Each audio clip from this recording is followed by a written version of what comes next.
안녕하세요. 사연에 빠지다의 DJ 민영입니다. 참 사람이 죄를 짓고 살면 안 되는 것 같아요. 언제 어디서 그 대상을 다시 만날 줄 모르겠더라고요. 오늘 사연을 읽어보니까 참 매일매일 마주치는 이 크고 작은 인연들을 소중하고 또 나를 대하듯 위해주면서 살아야겠다는 생각이 들었는데요. 오늘 사연 어떤 내용인지 같이 만나보겠습니다.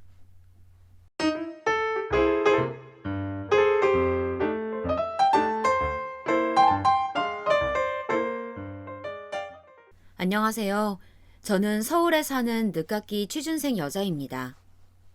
사실 예전에 한번 취업했던 적이 있긴 해요. 오늘 제가 하고 싶은 이야기를 털어놓아 보자면요. 일단 사람들끼리 살아가다 보면 이래저래 부딪히기도 하고 모든 게 한쪽만의 잘못은 아니라고 생각이 들기도 해요. 하지만 이 경우는 정말 거의 끝에 가서는 제가 일방적으로 얻어맞다시피 했거든요. 과연 누구의 잘못이 더 큰 건지 마지막까지 악바리처럼 쏟아내던 그 상대의 목소리가 너무 열받아서 여기에 한번 올려봅니다. 제가 그 대상을 만나게 된 건 26살 때 이직을 했던 직장이었어요. 저보다 나이가 3살 위였던 여자 상사였는데 상사라고 해봤자 저보다 입사가 좀 빨랐던 것 뿐이에요. 보통 여자들끼리 함께 일하는 직장 어디나 다 그렇듯 이미 파벌이 만들어져 있었고 약간의 기싸움이 있었어요. 입사했을 당시에도 이미 그 여자 상사, 이제부터는 이름을 아예 밝히고 시작할게요. 김민경이라는 여잔데 아무튼 그 여자와 다른 상사 간의 파벌이 존재하고 있었답니다. 둘의 기싸움이 얼마나 센지 그 사이에 있는 여직원들은 다 죽어나가는 듯 했어요. 저도 당연히 선택의 기로에 놓여 있었고 누구를 고르느냐가 관건인 상황이었죠. 사실 이제 막 입사한 저까짓 게 뭐라고 그 두 여자들은 저에게 기를 쓰고 달려들어 어떻게든 자기 편을 한 명이라도 더 만들려고 하더라고요. 특히 김민경은 보통 인간이 아니었어요. 윤지 씨, 이거 먹어. 아참, 이거 내가 아끼는 립스틱 브랜드인데 이번에 잘못해서 또 주문했지 뭐야. 괜찮으면 자기 쓸래? 나는 필요 없거든. 이러면서 저한테 명품 브랜드 립스틱을 그냥 뚝딱 주기도 하고 그러면서 소소한, 뭐랄까 신상을 캐는 그런 얘기들을 나누었어요. 덜컥 저도 선물을 받고 당황스럽긴 했지만 사회생활 경험이 그때 너무 없었나 봐요. 오랜 취업 도전 끝에 제 또래들보다 늦게 들어가게 되었고 그러다 보니 이렇게 저에게 잘해주는 그들을 보고 그냥 마냥 너무 친절하고 착한 사람들을 만났다고 생각했죠. 하지만 그건 아주 잘못된 판단이었습니다. 그 사실을 제가 파악하게 되기까지 한 달도 걸리지 않았답니다. 왜냐면 얼마 지나 반대쪽 파벌인 이 팀장이라는 여자분이 있었는데요. 그분이 저에게 슬슬 말을 걸어오고 업무적으로 같이 하게 되니 이 김민경이라는 팀장이 저에게 자꾸 눈치를 주는 거예요. 윤지 씨, 이 팀장이랑 너무 업무적인 얘기 하지 말고 자꾸 어울리지 않는 게 좋을걸? 내가 사실 저 팀장이랑 사이가 좀 안 좋아. 근데 그게 이유가 있어. 자기한테 이런 말까지 하고 싶진 않았는데. 혹시 있잖아. 윤지 씨 오늘 퇴근하고 시간 되나? 이렇게 갑자기 약속 잡아서 미안해. 꽤나 정중하게 저에게 부탁을 해오고 그리고 좀 괴로운 얼굴을 하면서 말을 걸길래 저도 왜 그런가 했어요. 그래서 둘이 저녁에 카페에 가서 얘기를 나누는데 약간 황당한 내용을 듣게 되었답니다. 저기 다른 부서의 김 부장님이라고 알아? 그 키 크고 눈매 진하시고 안경 쓰신 분. 그래 그분 말이야. 있잖아. 사실 조금 일이 있었어. 그분이랑 입 팀장님이랑 조금 그렇고 그런 사이거든. 자기는 몰랐지. 하긴 이런 거 말 안 해주면 어떻게 알겠어. 근데 말이야, 사내 연애라든지 사내 불륜이라든지 그런 것들 당사자 말고 주변인들은 다 아는 거 알아? 우스갯소리로 회사 복사기랑 정수기도 알고 있는데 지들만 모른다잖아. 그 정도로 주변에 다 티가 나. 여기서 저도 모르게 헉 소리가 나왔다가 겨우 입 안으로 들어갔어요. 김 부장님은 제가 입사 면접할 때 계셨던 분이었고 인상도 되게 좋고 미남 스타일이긴 했어요. 그런데 약간 나이가 들어 보이셨는데 40대 중반이신 듯 했거든요. 저기 팀장님, 그럼 김 부장님은 결혼을 안 하신 거예요? 나이가 조금 있어 보이시던데. 그러자 제 말에 답답하다는 듯 바로 탁 하니 받아치더라고요. 아, 참. 결혼 안 한 남녀가 나이 차서 사내 연애한다는데 내가 이렇게 심각하게 말하겠어? 그게 아니니까 이렇게 조심스럽게 말하는 거지. 김 부장님, 결혼해서 애도 있어. 근데 이 팀장이 말이야. 사모님이 임신하고 나서부터 본격적으로 들이대기 시작했나 봐. 진짜 좀 야비하고 같은 여자로서 너무 재수없지 않아? 보통의 여자들이라면 자기가 짝사랑하던 남자가 결혼하면 그 길로 마음을 접잖아. 이걸 내가 어떻게 알았냐면 그때 탕비실에서 둘이 대화하는 걸 내가 들었다니까. 이 팀장이 막 매달리는 거야. 자기 제발 한 번만 봐달라고. 이렇게 만나도 좋으니까 버리지 말아달라고 말이야. 그걸 내가 밖에서 듣고 얼마나 기겁했겠어. 하여간 전 여기까지 듣는 와중에도 차마 입을 다물 수가 없었어요. 뭐 이런 사람들이 같은 공간에서 나랑 같이 있는 건지, 직장에서 일하는 동안에 대체 무슨 생각들을 하고 일을 하고 있을까 아주 불쾌하기 짝이 없더군요. 그런 사람들과 한 공간, 한 공기를 공유하며 같이 지내고 있다는 사실이 아주 끔찍하게 느껴졌어요. 이 팀장님은 물론이고 김 부장님도 다르게 느껴지더라고요. 본래 불륜이라는 게 나쁜 거지만 제가 더 예민하고 기겁하는 반응을 하는 이유가 있어요. 제가 고등학교 다닐 무렵 같은 반에서 그리 친하진 않았지만 그럭저럭 인사 정도는 하고 지냈던 친구가 있었거든요. 얼굴도 예쁘장하고 공부도 잘하고 꽤 저한테 잘해줬던 애라서 늘 좋게 보고 있었어요. 그랬던 애가 어느 날 갑자기 운명을 달리하게 된 거예요. 이제 막 고등학교 1학년이었던 우리 반 애들끼리 그렇게 떠뜸떠뜸 같이 장례식장에 섞여 들어가서 같이 우두커니 앉아있던 풍경을 잊을 수가 없어요. 다들 기분이 이상한 상태로 있다가 슬슬 일어나던 차에 장례식장 안으로 웬 나이가 많은 남자분이 덜컥 뛰어들었어요. 그것도 거의 짐승 같은 거친 울음소리를 내뿜으면서 말이에요. 미정아! 미정아! 미정아! 그러면서 영정사진 앞에 엎어지듯 울던 그 사람에 대해 순간적으로 많은 물음표가 떠올랐어요. 아빠신가? 누군가? 그렇게 어지럽게 생각하던 차에 좀 전까지 기절하듯 누워서 일어나지 못하시던 그 친구의 어머니가 겨우 이쪽으로 오셨다가 그 남자분을 보고 눈을 매섭게 치켜뜨시더라고요.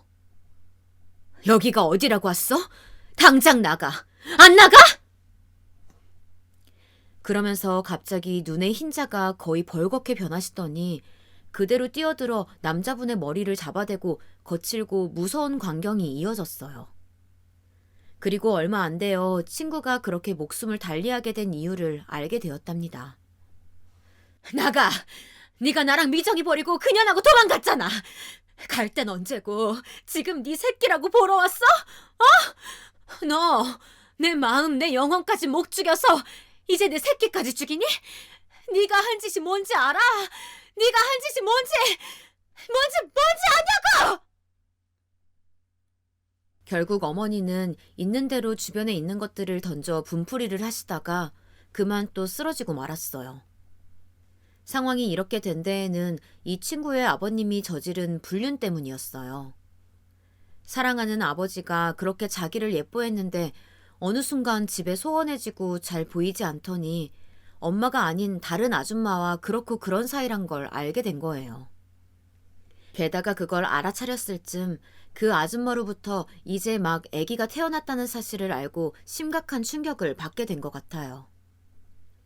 그런 상황을 겨우겨우 감내하다가 결국 못 견디고 저렇게 빵 하고 터져버린 거죠. 이런 모든 정황을 다 알게 된 우리는 집에 돌아가는 내내 다들 충격에 충격을 얹어 그 누구도 말을 꺼내지 않았어요. 저는 집에 돌아와서야 같은 반 친구가 스스로 목숨을 끊어 장례에 다녀왔다는 제 말에 놀란 엄마에게 겨우겨우 털어놓게 되었죠. 엄마도 듣고 꽤 충격을 받으셨고 그 부분에 대해서 저를 달래고 어루만지느라 나름의 노력을 많이 하셨답니다. 아무튼 저에게 있어 가정을 깨는 불륜이라는 건 정말 말도 안 되는 인식 안에 있었어요. 게다가 말이에요. 제가 다시금 이런 기억을 끌어올리게 만들었던 김 부장님과 이 팀장의 얘기를 돌아오자면요. 제 머릿속 이미지 안에서 만들어지는 이 팀장님이란 사람은 이제 아주 새롭게 보여지더라고요. 저에게 사근사근 잘해주시면서 말을 건넸던 분이었고 나이 차이도 대여섯 살 정도 훌쩍 났었거든요. 얼굴도 이쁘시고 고운 이미지를 갖고 계시던 분이 뒤로는 엄연히 애기 아빠인 본인 상사와 그런 상태에 있었다니요. 윤리 도덕적으로 도저히 받아들일 수가 없었어요. 그러면서 이때 김민경 팀장은 한 번 더 강하게 세게를 박더라고요. 내가 볼 땐 윤지 씨가 너무 순진해 보여서 말이야. 분명히 이런 분위기를 전혀 모르고 그냥 저쪽에 꿰어서 끌려다니는 것 같더라고. 이 팀장 만만한 사람 아니야. 지금 저 직급까지 계속 팝을 만들면서 그렇게 살아온 사람이거든. 솔직히 모르는 사람만 모르지 아는 사람은 다 알아. 저 여자가 얼마나 남자들한테 흘리고 다니는지 말이야. 그러니 윤지 씨도 조심하고 적당히 선 그어서 어울려야 돼. 내 말 무슨 말인지 알지? 이후로도 저는 아주 착실하게 머릿속으로 이미 세팅이 되어버려서 굳이 그 팀장의 경고 때문이 아니더라도 스스로 피해 다니게 되었어요. 한번 같이 이 팀장이랑 출장을 가는 날이 있었는데요. 길다면 길고 짧다면 짧은 그 반나절간 어떻게든 대화를 피했었답니다. 그리고 이 팀장 역시 바보가 아닌 이상 이렇게 티나게 선을 쭉쭉 그어대는 저의 모양새를 눈치챌 수밖에 없었죠. 외근을 나갔다가 돌아오는 중에 차 안에서 아무래도 우리 둘밖에 없으니 조심스레 말을 거시더라고요. 끝끝내 입을 떼지 않으려던 저에게 갑자기 솔직한 얘기가 들려왔어요. 몇 주간 제 머릿속을 혼란스럽게 했던 그 이야기가 다시 역으로 반전이 되어서 나타나고 만 거예요. 저기 윤지 씨, 우리 왠지 좀 서먹서먹한 것 같아. 같이 밥도 먹고 그랬었는데 말이야. 내가 생각할 때 예측이 되는 게 하나 있긴 하거든. 먼저 말해봐도 괜찮을까? 괜히 저는 뜨끔해서 아니라고 둘러댔지만 이 팀장은 운전하면서 흘낏 보더니 그냥 말을 꺼내더군요. 들으면서 저는 고개를 들어 눈이 찢어지도록 커지면서 이 팀장의 옆 얼굴을 다시 한번 응시하게 되었어요. 혹시 김민경이 말이야. 나랑 김 부장님이랑 무슨 사이라고 떠들고 다니지 않아? 불륜이라고 말이야. 아마 그런 경로로 말을 했을 것 같은데 혹시 내 말이 틀려? 저는 이렇게 기습적으로 물어보면 도저히 거짓말을 못하는 타입이었기에 그냥 눈만 껌뻑거리면서 몰아대꾸를 하지 못했어요. 제 반응을 보고 바로 알았다는 듯 이 팀장은 저에게 본인 얘기를 길게 늘어놓더라고요. 있잖아 윤지 씨, 나도 이렇게까지 말하고 싶진 않았는데 걔는 맨날 신입 여직원만 들어왔다 하면 그렇게 내 욕을 하면서 선을 갈라. 근데 나는 당당하니까 이렇게 말을 하는 거야. 아무것도 거리낄 거 없거든. 심지어 나는 결혼할 사람도 있고 말이야. 내가 왜 김 부장님과의 관계를 의심받아야 하는지 모르겠어. 머리 복잡하게 해서 미안한데 나도 더 이상 오해받고 싶지 않거든. 내용을 들어보니 아주 무슨 공포, 멜로, 블랙 코미디가 따로 없더라고요. 이게 무슨 반전 공포 영화도 아니고 이 팀장님이 해주는 이야기 속 김민경 팀장은 외려 그 유부남인 김 부장님을 짝사랑하고 있었던 것이었어요. 네? 아니 저기 팀장님, 그게 무슨 말씀이세요? 저 이해가 잘 안 되는데요. 왜 김민경 팀장님이 부장님을 짝사랑하는데요? 그러자 이 팀장님은 차를 잠깐 갓길에 세운 뒤 한숨을 팍팍 쉬면서 말하시더라고요. 뭐랄까, 증거 같은 건 오히려 나한테 있는데 혹시 내가 이 패를 열어버릴까봐 겁나서 그러는 것 같기도 해. 아무튼 김민경이가 나한테 뒤집어 씌우려고 그러는 건 이유가 있어. 자기도 괜히 꼭두각시처럼 살지 말고 행동 똑바로 하는 게 좋아. 사실 김 부장님 사모님, 나, 김민경 이렇게 셋이 원래 잘 지냈었거든. 뭐 아주 옛날이긴 하지만. 내가 처음에 아주 짧게 김 부장님이랑 연애를 했었던 적이 있어. 정말 기억도 안 날 정도로 아주 짧은 기간 말이야. 이쯤 되니 저는 이 회사를 그만두고 싶을 정도로 머리에 온갖 것들이 쏟아지는 느낌이었어요. 업무만 잘하고 월급이나 따박따박 받아가면 될 것을 어쩌다가 이런 인간관계에 휘말리게 된 것인가 어이가 없더라고요. 그러고 난 뒤에 지금의 김 부장님 사모님이 바로 이어서 둘이 연애를 하게 된 거야. 나는 당연히 이미 끝나버린 연애니까 별 생각이 없었어. 둘이 잘 만나길 바랬고 말이야. 그렇게 둘이 결혼을 하려던 차에 김민경이가 끼어든 거야. 도저히 안 되겠다나 뭐라나. 자기는 김 부장님을 포기 못한다고 말이야. 하지만 그래봤자 김 부장님 안중에는 지금 사모님밖에 없었고 둘이 무던하게 결혼을 해서 잘 살았어. 애도 낳고 말이야. 자기도 알잖아. 듣다 보니 그래. 차라리 이쪽으로 생각하는 게 속 편하겠다 싶더라고요. 이렇게까지 투명하게 말을 하고 있는 이 팀장님을 보니 그다지 막 거짓말하는 것 같지도 않았어요. 그럼 대체 김민경 팀장은 왜 그런 거짓말을 하고 다니는 걸까요? 굳이 아무것도 모르는 순백 그 자체인 신입 여직원들에게 말이에요. 그걸 바로 곧장 이어서 이 팀장님이 답해주더라고요. 걔 김 부장님한테 결혼 다시 생각해보면 안 되겠냐고 하는 걸 나한테 걸렸었어. 탕비실에서 울면서 매달리는 걸 말이야. 아, 저기 있잖아. 이거 내가 뭐 줄 수는 없고 그냥 보여만 줄게. 이거 봐봐. 역시 세상은 증거가 있어야 한다고. 갑자기 이 팀장님이 핸드폰을 꺼내더니 카톡창을 열어서 뭔가 저에게 보여주더라고요. 이거 내가 그날 보고 도저히 안 되겠어서 김민경한테 경고한 내용이야. 봐. 얘도 참견하지 말라면서 나한테 화내는 이 문자 보이지? 지도 아니라고 발뺌은 못하고 말이야. 내용을 보니 이 팀장님은 김민경 팀장에게 충고를 하고 있더라고요. 결혼한 사람한테 왜 그러냐, 예의가 아니다 라고 훈계하는 내용이었고 김민경 팀장은 쓸데없는 참견하지 말라면서 화를 내는 내용이었어요. 걔도 참 깜찍하지 않아? 어떻게 이런 증거가 나한테 있는데 불륜이니 뭐니 하는 그런 사나운 얘기를 나한테 뒤집어 씌워서 살 생각을 하는지 몰라. 나랑 정면으로 싸우고 싶진 않지만 지 편을 많이 만들어서 말려 죽이겠다 이거지. 그러면서 맨날 김 부장 옆에 붙어 다니면서 비서 노릇 자처하려고 하고 다른 여직원들이 오면 가만두질 않아. 정말 쟤 미친 것 같아. 일단 눈앞에서 확실한 증거를 목격해버렸으니 저도 울며 겨자 먹기건 뭐건 간에 이 팀장님 편에 설 수밖에 없었어요. 누가 봐도 김민경 팀장이 누명을 저쪽에 씌우려고 하는 게 보였으니까요. 게다가 딱히 이 팀장님은 저한테 뭘 어쩔 건지 강요하지도 않았고 저보고 알아서 판단하라고 하고 빠지시더군요.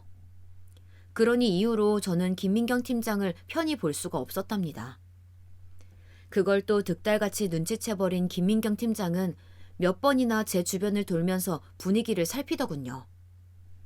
그러더니 한마디를 날리는데 이게 되게 섬찟한 거예요. 이 말을 들으니 제가 애초에 사람 판단을 잘못했었다는 게 빠르게 체감되더라고요. 어머, 윤지 씨 뭔가 분위기가 냉랭하네? 그런 타입 아니지 않았어? 하여간 멍청하게 내가 그렇게 경고했는데 그쪽 말에 넘어갔나 보다. 그치? 그러거나 말거나 윤지 씨 자유이긴 한데 뒷감당이 되겠어? 경고를 아주 우습게 하네. 그렇게 말을 하고 넘겨버리고는 사라지는 거예요. 그러더니 이제 정말 그동안 그렇게 돌고 돌아 힘들게 하던 미움의 중심축이 말이에요. 오래도록 이 팀장에게 꽂혀있는 듯 하더니 이제 저한테로 와버린 거예요. 사실 좀 선을 긋는 느낌이 있었다고 해서 바로 그렇게 된 건 아니고요. 그 사이에 일이 하나 있었어요. 근데 이건 아직까지도 저도 좀 헷갈리는 게 제가 잘못한 건가 싶기도 하거든요. 저 역시 제 방어를 해야 하니 했던 말인데 졸지에 쓸데없는 말을 해버렸나 싶어요. 왜냐면 중간에 한번 김민경 팀장이 저를 떠본 적이 있었는데 저도 모르게 말을 해버렸거든요. 윤재 씨, 그날 이 팀장이랑 출장 잘 다녀왔지? 혹시 뭐 얘기 들은 거 없어? 나 그날 엄청 걱정했거든. 이 팀장이 아마 윤지 씨 가만두지 않았을 것 같아서.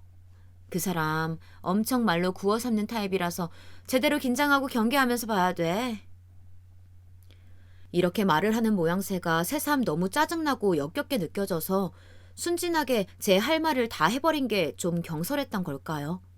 제 말을 듣자마자 김민경 팀장은 표정이 갑자기 냉동되듯 확 굳어버리더라고요.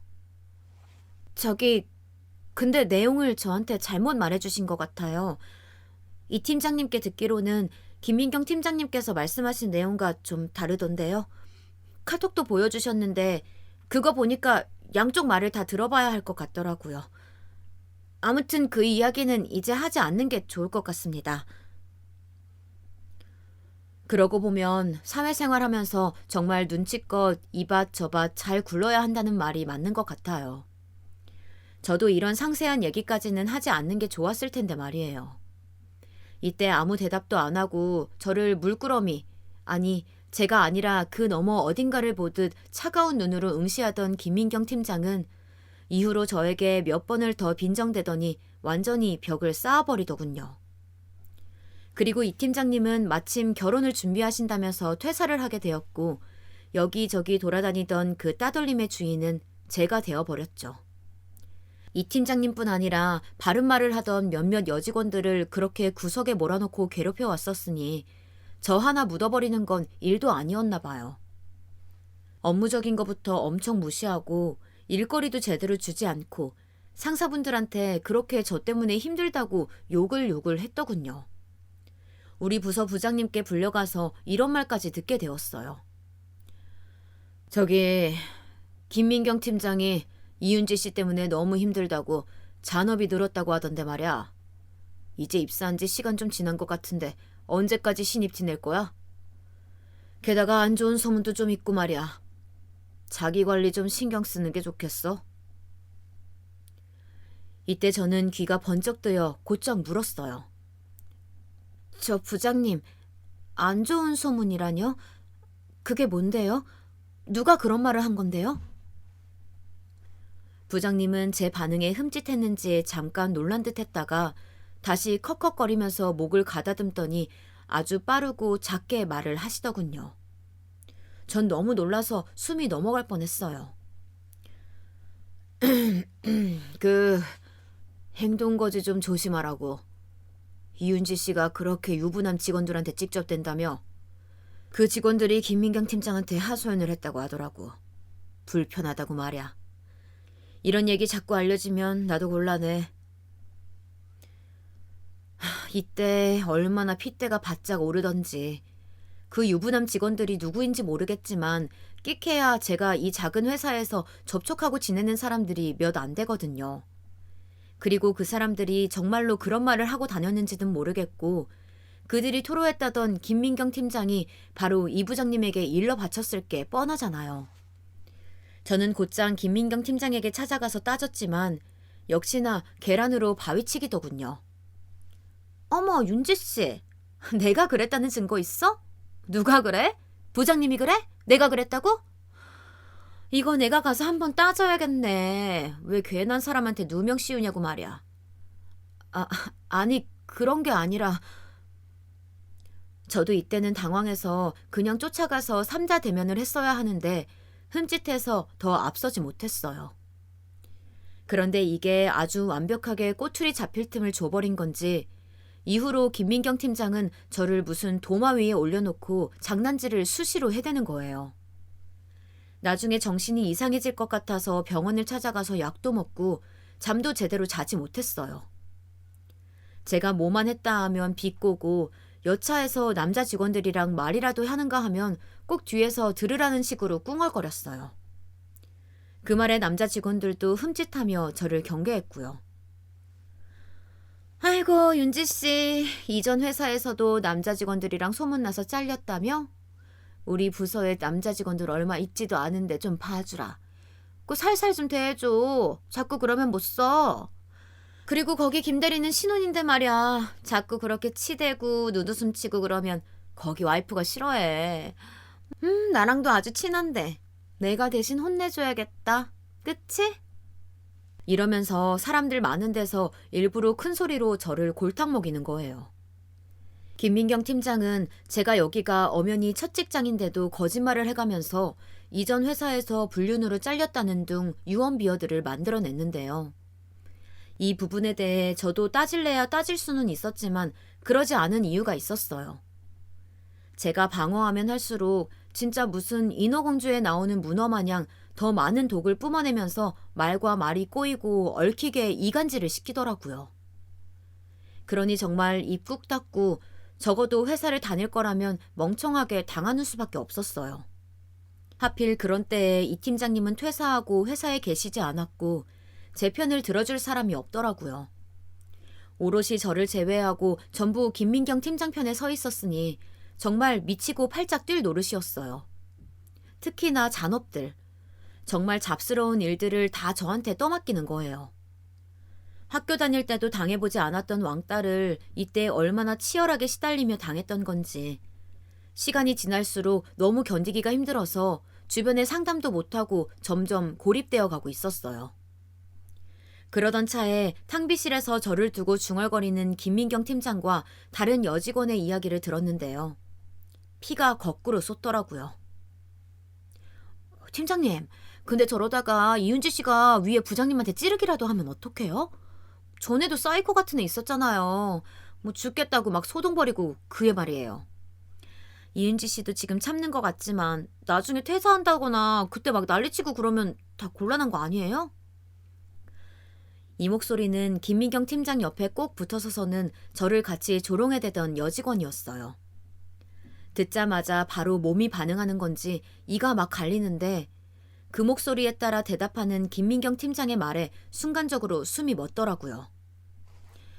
뭐 어때? 제 말이야. 딱 보면 모르겠어? 어설프게 밟아버리면 안 되고 지금처럼 확실하게 밟고 또 밟아서 아예 숨을 못 쉬게 만들어야 돼. 그러니까 지금 저렇게 지 숨구멍만 유지하려고 쥐죽은 듯 다니고 있잖아. 억울하면 지풀에 지쳐서 퇴사하겠지 뭐. 저런 년들은 그냥 대충 부리면 돼. 아니, 막 부려도 돼. 우리가 꿀릴 게 하나도 없거든. 하여간 어디서 건방지게 지 주제에 내가 누군지 알고 기어올라. 물어 뜯으려다가 지 이빨 다 빠지는 것도 모르고 설치다가 망한 거지 뭐. 이렇게 저를 완전히 깔아뭉개면서 둘이 낄낄거리고 있는 거예요. 이때 저는 완전히 힘이 빠지면서 이 모든 신경전에 대해 진저리가 나기 시작했어요. 사실 이때도 퇴사 생각을 하고 있었지만 결정타는 저를 둘러싼 모함 때문이었어요. 부장님이 저를 아침부터 호출하는 소리에 어리둥절해서 움직이는데 그런 제가 움직이는 동선을 눈으로 쭉 따라오면서 낄낄대는 이가 있었으니 김민경 팀장이었어요. 일단 저는 약간의 섬뜩함을 느꼈지만 그대로 사무실 안으로 들어갔어요. 그리고 거기서 퇴사를 결심할 수밖에 없는 쓰레기 같은 소리를 듣게 되었습니다. 저기 이윤지 씨, 도대체 왜 그래? 내가 그렇게 경고했잖아. 왜 쓸데없이 소문 같은 걸 만들고 돌아다녀? 며칠 전 야근한답시고 같은 팀 남자 직원들한테 그렇게 추근대고 귀찮게 굴었다면서. 둘 다 유부남인데 그 집 와이프들 알면 어쩌려고 그러냐고. 왜 회사를 시끄럽게 만들어? 아니, 남자친구도 없어? 그렇게 외로워? 이때 정말 피가 역류하는 게 느껴졌어요. 혀가 순간 굳어서 말이 나오지 않다가 가까스로 그 막힌 말을 뚫어내고 뱉어냈습니다. 부장님, 그게 무슨 소리세요? 출근된다뇨? 야근이요? 야근? 그때 남자 직원 누구요? 누구 말씀하시는 거예요? 네? 하여간 찔리는 게 있나 보지? 누군지 알아서 뭐하게? 알면 뭐 쫓아가서 협박할 거야? 자네 김민경 팀장이 엄청 걱정하고 있어. 그러다가 퇴사당할 수도 있다고. 상사가 감싸주고 있으면 고마운 줄 알아야지. 이번엔 넘어가는데 한 번 더 얘기 나오면 나도 장담은 못해. 저는 참지 못하고 와락 내지르며 대들었어요.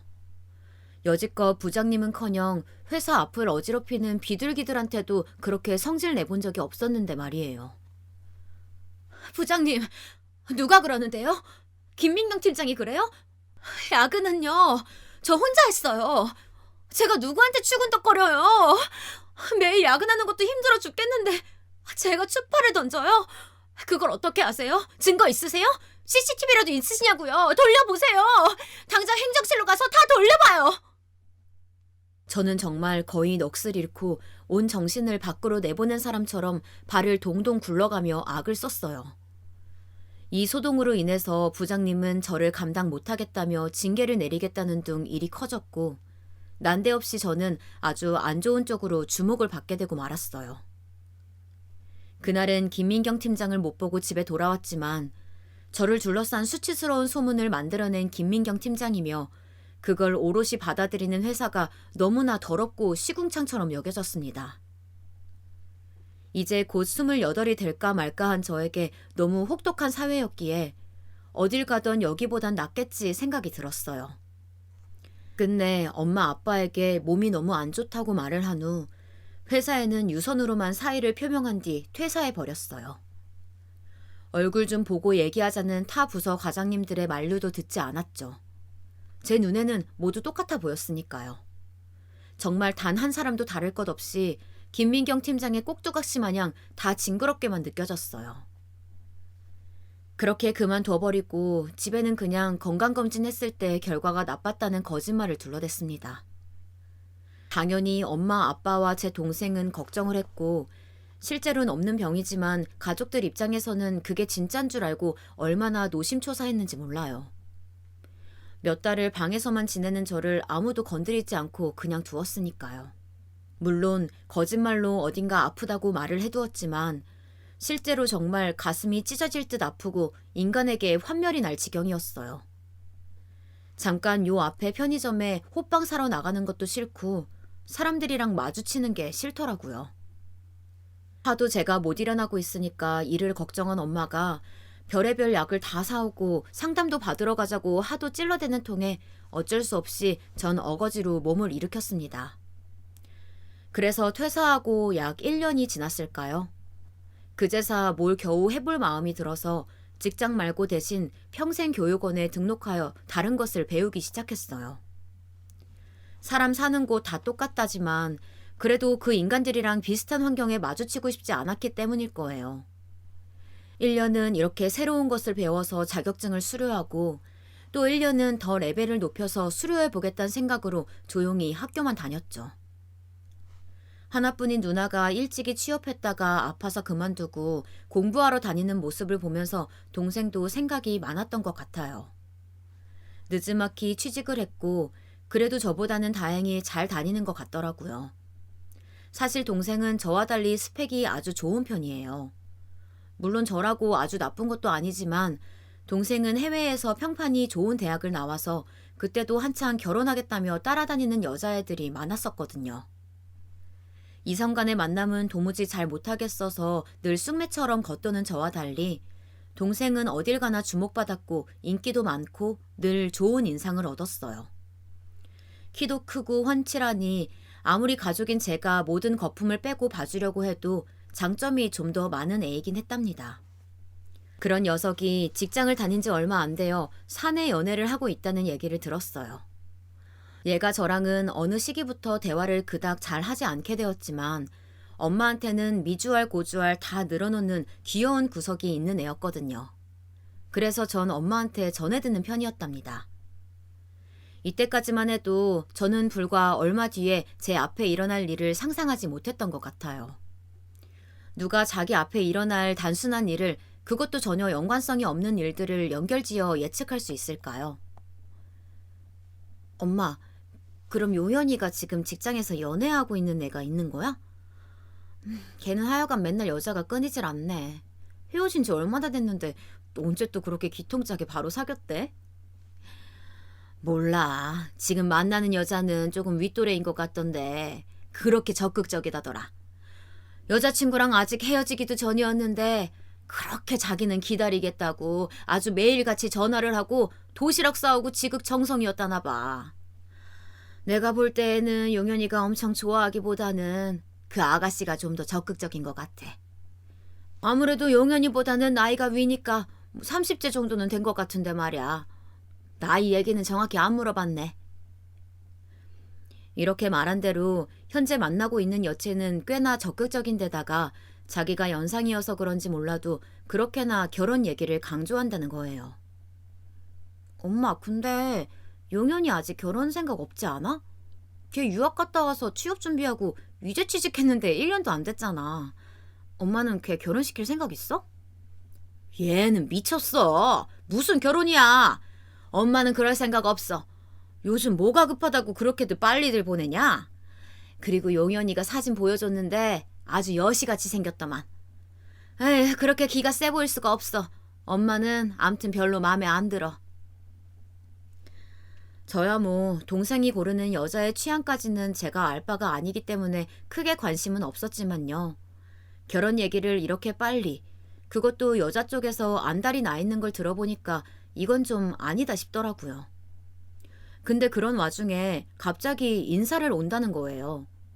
이것도 동생의 의사가 아닌 순전히 그 여친의 주장으로 인해서 말이에요. 당연히 엄마와 저는 놀랬지만 아빠는 그냥 한번 데려와 보라고 하시더라고요. 뭐 어떠냐? 얼굴이라도 보고 그럼 되지. 아니다 싶으면 결혼 안 하면 되는 거 아니냐. 그렇게 안다라니까 나도 얼굴 궁금하다. 한번 데려와. 이렇게 아빠가 엄청 스무스하게 빗장을 풀어준 덕분에 졸지에 토요일 아침부터 저랑 엄마는 동생의 여친 맞이를 위해 아주 분주했어요. 아빠도 그날 출근하시는 날이었는데 점심때 잠깐 들어오신다고 할 정도로 약간 들떠 계시는 듯 했고, 무엇보다 동생은 약간 애매하게 우물쭈물하는 모양새였답니다. 그렇게 내키지도 어쩌지도 않는 상황이었나 봐요. 일단은 데려오라고 했으니 엄마랑 저는 맞을 준비를 하고 있었고, 뭘 좀 꺼내오라고 해서 저는 베란다 쪽에 나가 있었어요.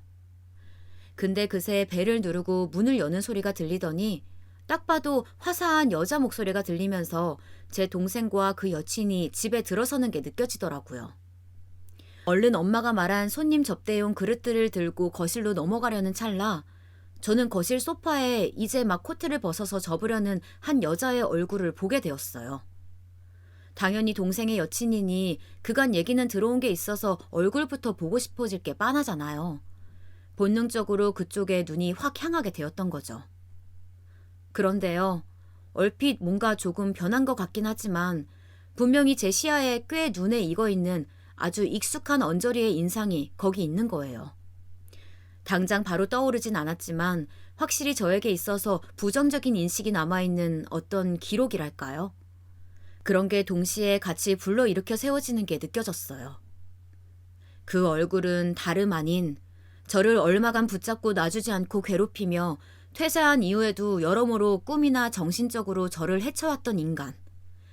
전 회사에서 만난 악연 중에 최악의 악연. 아니, 제 일생일대 최대 악연이라고 볼 수 있는 인간인 김민경 팀장. 그 여자였던 거예요. 그 여자가 제 동생 옆에 태연하게 매달려 내내 눈웃음을 치고 코웃음을 쳐가면서 딱 봐도 연상연하 커플인 게 느껴질 정도로 나이차가 선명하게 배는데도 나란히 서서 생글거리고 있더군요. 대충 봐도 여자가 남자한테 안달이 나서 어떻게든 시집 가보겠다고 급해 보이는 게 느껴졌어요.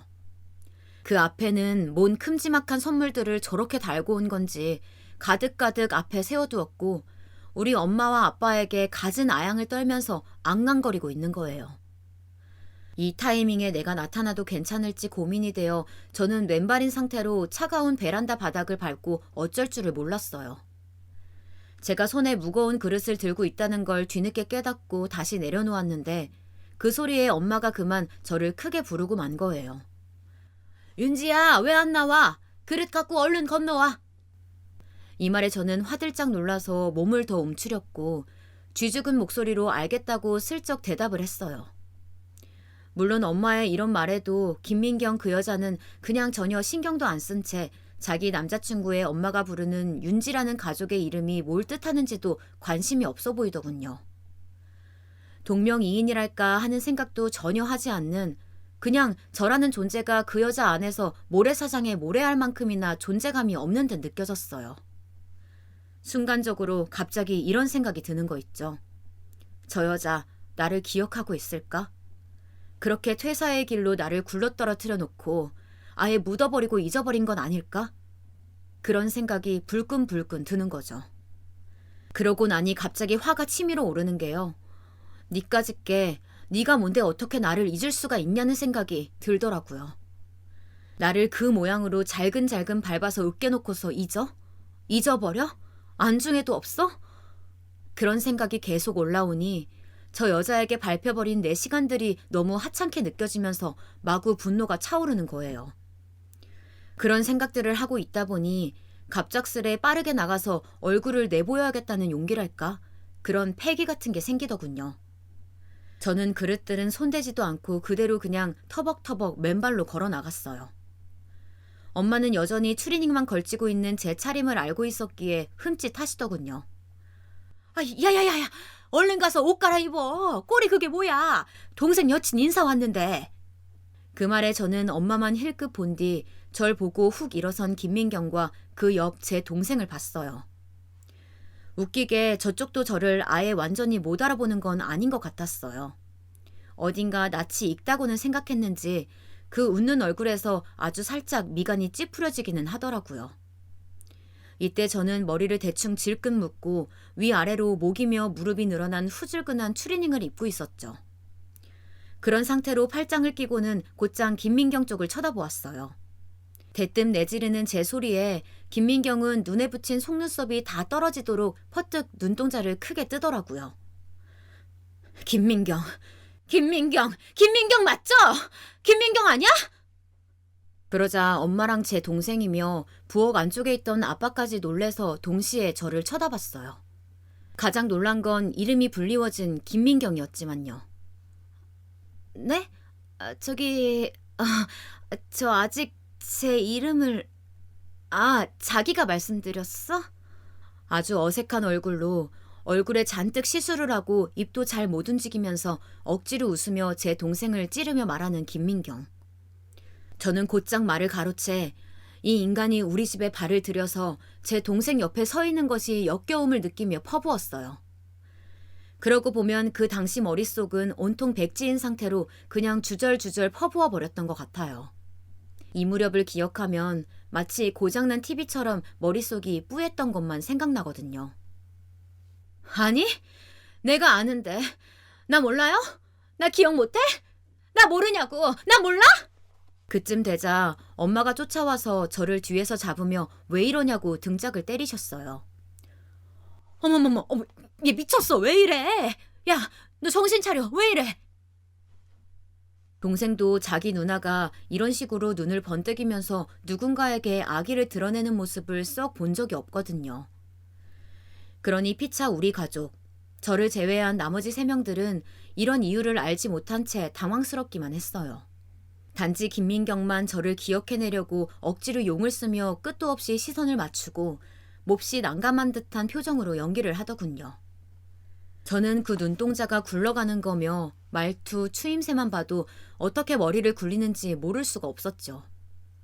거기에 그렇게 태엽이 굴러가듯 잘근잘근 밟혀가면서 고통당했었으니까요.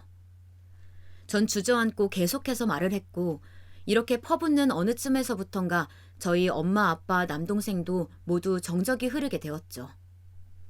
김민경은 당황한 듯 표정을 짓다가 순간적으로 그 표정의 온도가 싹 내려가는 게 느껴지더군요. 완전 인생 망했다는 표정으로 말이에요. 누가 우리 집에 발들이래? 누가? 너 이 미친년! 내가 너 때문에 어떻게 살았는데? 내가 너 때문에 삼성물산 퇴사했잖아! 니년이 나보고 유부남 직원 꼬신다고 다니고 뒤집어쓰였잖아. 정작 네가 불륜 저지르고 다니고 유부남들 찌르고 다니던 거 내가 모를 줄 알아? 너 내가 불어버릴까봐 무서워서 먼저 나 쳐냈지? 김민경, 이 미친년! 저는 정말 죽어라 하며 여지껏 해보지도 해볼 수도 없었던 욕들을 있는 대로 다 끌어내서 정말 스스로도 무섭고 전율이 돋을 정도로 김민경에게 퍼부어댔어요. 옆에는 마침 엄마가 새 밥을 지은답시고 이전 밥에 있던 걸 누룽지로 만들어둔 게 있었는데 어떻게 본능적으로 저는 그걸 집을 생각을 했었던 건가요? 그나마 다치지 않은 걸 들었으니 다행이었는지도 몰라요. 못된 년! 니까짓 게 지금 내 동생 신세 망치려고 뭐 결혼? 웃기지 마, 꿈도 꾸지 마, 이년아! 죽어! 나가 죽어! 엄마, 아빠, 영현아, 내가 얘 때문에, 인형 때문에 삼성물산 퇴사한 거야. 인연이 나한테 유부남 꼬시는 여우라고 뒤집어 씌워서 사람들한테 왕따 당하고 위에 깨지고 완전 쓰레기도 못한 취급 당했어. 엄마, 인연 당장 내쫓아. 당장 내쫓으라고! 그러면서 누룽지 부숴놓은 걸 김민경에게 냅다 던져버렸고 사실 아무런 죄가 없던 우리 집 거실에는 김민경 머리 정수리부터 해서 바닥까지 누룽지판이 되어버리고 말았어요.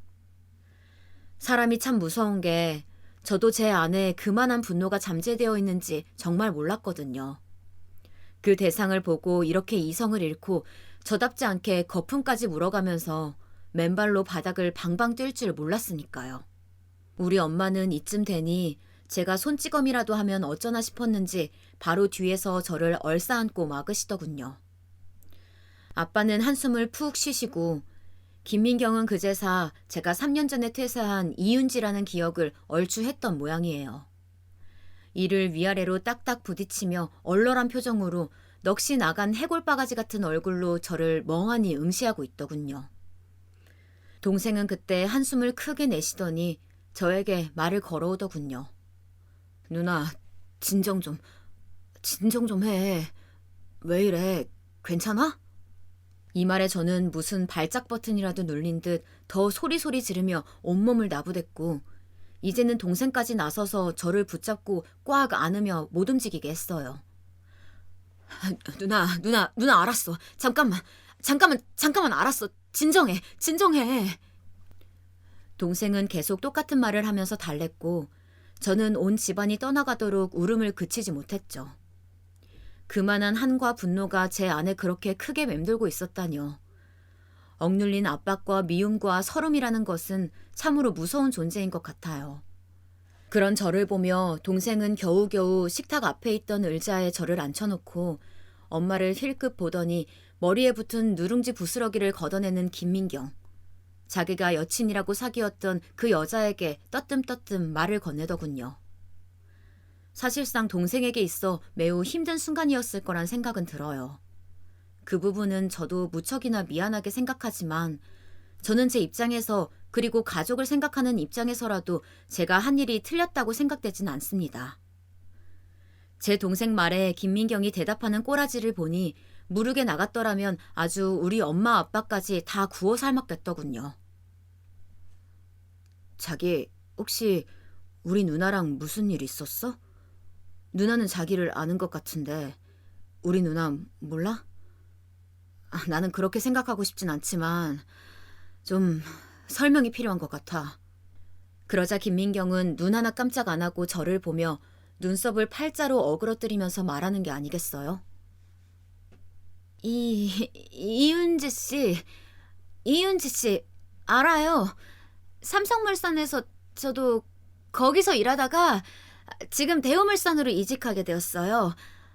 오해가 있었던 것 같은데 저도 이윤지 씨 그만두고 난 뒤 얼마 안 돼서 나왔어요. 회사 분위기가 무척 안 좋았던 것 같아요.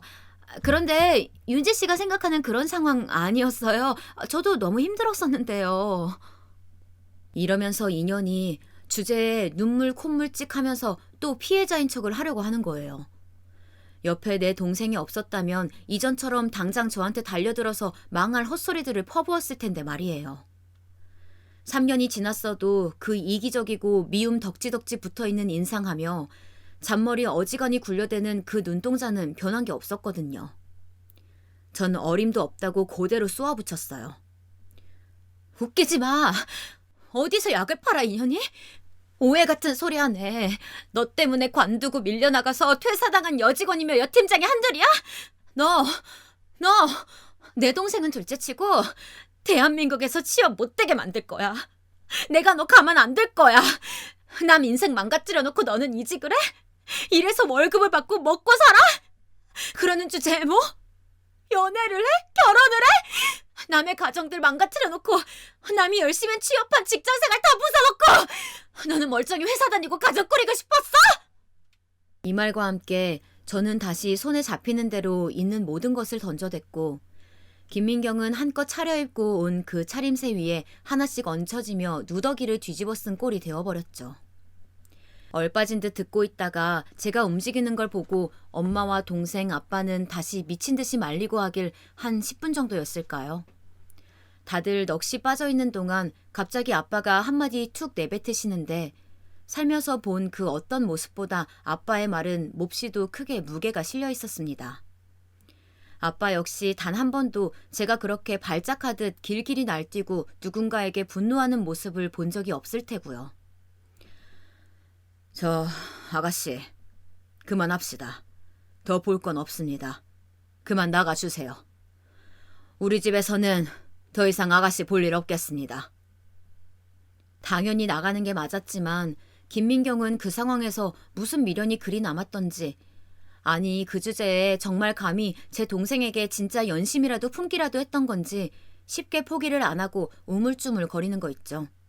신발도 안 신고 그대로 우리 집 거실에 어정쩡하게 서서는 그 뱀 같은 잔머리를 써서 어떻게든 이 상황을 수습해 보겠다고 뇌를 이리저리 굴려대고 있었어요. 그런데 아빠가 빠르게 한마디 더 하시는데 그 말에는 지도 움찔했는지 겁먹은 표정이었어요. 저요, 지금 상당히 참고 있는 겁니다, 아가씨.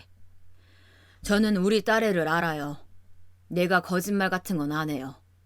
한 번도 이렇게 부모 말 안 듣고 소란 부려댄 적 없습니다.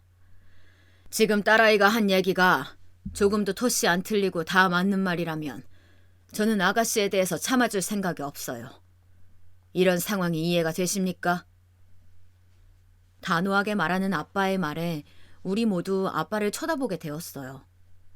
아빠는 얼굴이 일그러지기 직전의 표정을 하고 숨을 한 번 크게 내쉬더니 마지막으로 한 번 더 말씀을 하시면서 결국 김민경이 서둘러 현관을 뛰쳐 도망가게 만들었어요. 딸아이랑 얘기 나눠보고 하나라도 맞아떨어지는 얘기가 있다면 전 아가씨를 가만 놔두지 않을 겁니다. 우리 아들과 같은 회사 다닌다고요? 회사에도 연락해서 조치를 취해볼 생각입니다. 이길 방법이 있으면 한번 싸워봅시다. 일단 나가주세요. 우리 집에서. 그리고 우리 아들과 엮일 생각은 두 번 다시 안 하는 게 좋을 겁니다. 이렇게 말하고 아빠가 한 템포 쉬자 그 사이 쏜살같이 김민경은 어깨를 바들바들 떨면서 서둘러 신발을 마구 꾸겨 신고서는 우리 집 문을 거칠게 열고 구두를 쨍강쨍강 거리면서 밖으로 뛰쳐나갔어요. 얼굴에 눈물이 가득한 상태로 저는 아빠를 멍하니 봤고 동생은 그제사 털썩 소파에 주저앉아 고개를 숙이고 있었죠. 그렇게 엄마는 아무 말 없이 주변을 주섬주섬 정리하시더니 배고프다며 밥이나 먹자고 하셨어요. 전 먹을 기분이 아니었기에 방으로 들어가 버렸고 아빠는 다시 회사로 가셨죠. 그래서 엄마와 남동생만 우두커니 식탁에서 그릇 소리를 내며 식사하는 소리가 들려오더군요. 이후로 우리 집에서 그 일에 대한 얘기는 나오지 않았지만 며칠 지나 엄마를 통해 들은 이야기는 사실 아빠는 제가 회사를 그만뒀을 때 몹시 걱정을 하셨다고 하더군요. 제가 딱히 말은 안 하고 있었지만 정신과 약을 먹고 있는 것도 대강 알고 계셨고 갑자기 몸이 너무 아픈 것도 마음에 걸리고 회사 다니는 내내 제 표정이 어두웠던 걸 마음 쓰고 있었다고 합니다.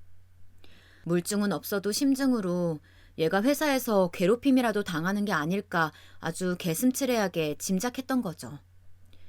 그런데 그런 상황을 그날 그렇게 하필이면 억지로 만들려고 해도 만들어내기 힘든 그런 상황에서 모든 정황을 듣게 되니 정말로 멘탈이 나가고 온 넋이 나가 있었던 건 아빠였다고 하네요. 그러니 그렇게 단호하고 무섭게 뚝뚝 쳐대듯 말을 했던 거고요. 그리고 남동생은 지금도 그 회사를 다니고 있어요. 김민경은 저와의 일이 있은 후 한 달 좀 안 되어 퇴사를 했다고 하더군요. 동생과 헤어진 건 당연한 수순이었고 그래도 꽤나 지주제에 진심이었는지 나름 질척이는 분위기였다고 해요. 동생도 그렇게까지 정이 들었던 건 아니지만 날은 힘들었던 것 같아요. 그런 와중에 선을 긋겠다고 회사에서 본체만체 했다더군요. 그걸 견디지 못해서 그런 무시와 냉대가 괴로워서 직장을 그만뒀다고 합니다. 이제 나이도 꽤 차서 새로 직장을 구하는 것도 힘들 건데 연하의 남자친구의 누나에게 원한을 샀던 것 때문에 그 집안에서 개망신 당하고 차이고 남친을 잊기 어려워서 회사를 그만둬 버렸네요. 진짜 보통 멍청이가 아니란 생각밖에 안 들어요. 아주 그냥 당연하게 일이 되었어야 한다고 생각하며 전 마음을 좀 추스르고 다시 공부를 하고 있어요. 새로운 취업길이 조금 겁나고 아직도 여전히 주눅 들어있긴 하지만요. 그래도 너무 걱정만 하지 않으려고요. 용기 내어 새 시작을 해보려고 합니다. 저에게 응원을 조금이나마 해주신다면 감사하겠습니다.